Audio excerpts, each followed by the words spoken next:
Við erum stödd á heimili Guðbjargar í Borgarnesi. Þetta er snemma morguns í maí og hún er að búa sig undir mikilvæga Reykjavíkurferð. Hún er að fara að láta fjarlægja sílíkonpúðana sem hún hefur verið með í tæp 5 ár.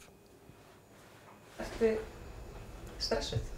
Sko, já og nei, ég er svona ekki beint stressuð en ferlið eftir aðgerðina getur verið erfitt. Þetta er mjög stór aðgerð og mikið inngrip, þannig að eftir á þá er maður svona, ég er með náttúrulega undirliggjandi sjúkdóm sem veldur því að verkirnir geta orðið meiri. Þannig að svona, ég er ekki stressuð en ég er líka afskaplega spennt. Ég er mjög spennt að vera laus við þetta eitur úr mér. Guðbjörg glímir við sjaldgæfan erfðasjúkdóm sem heitir Fabry. Hann lýsir sér þannig að líkaminn framleiðir ekki ensími sem þarf til að brjóta niður ákveðin efni sem geta þá hlaðist upp í líkamanum, aukið hættu á hjartaáfalli og nýrnabilun og valdið miklum verkjum. Ári eftir að ég fæ púðana byrjar sjúkdómurinn minn að versna. Verkirnir verða miklu meiri, liðverkir, þrekið verða minna, þolið, úthaldið. Fram á þessum tíma segir Guðbjörg að sjúkdómurinn hafi lítið háð henni. Þótt að kæmi einn og einn slæmur dagur var hún í fullri vinnu með fullu námi sem gekk vel. Hún varð að hætta að vinna mitt ár 2019, fór fyrst á endurhæfingarlífeyri og er núna öryrki.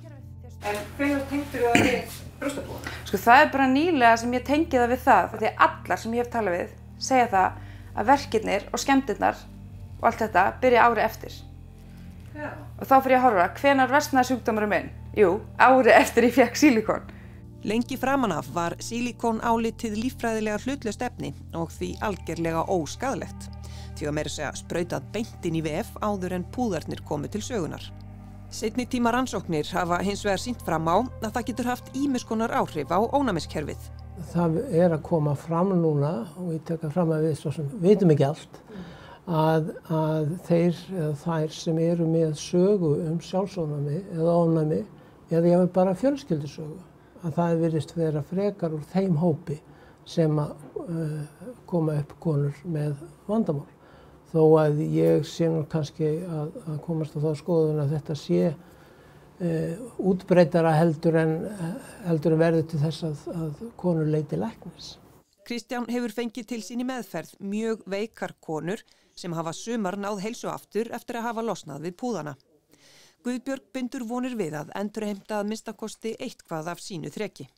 Nafni Kristjáns ónæmisfræðings, Kristján Skúli Ásgeirsson, brjóstalæknir á klínikinni, ætlar að gera aðgerðina. Hvernig gengur þetta fyrir sig? Ég fer svo til hans. Hann krótaði á mig í gær, ég var í viðtali hjá honum, hann er búinn að króta allt á mig og við ræddum hvað ég vildi og það er tekið púðan úr og ég fer í lyftingu líka, þannig að það er tekið hérna og lyft upp. Þessar aðgerðir eru ekki niðurgreiddar af sjúkratryggingum því konur velja sjálfar að láta setja púðana í. 950.000 sem að þú þarft að greiða úr eigin vasa fyrir að losna við það. Já, og það er að hækka núna, verður 1, eitthvað. Núna er ég búin að eyða 1,5 milljón í brjóstina mér og þau verða alveg eins og áður.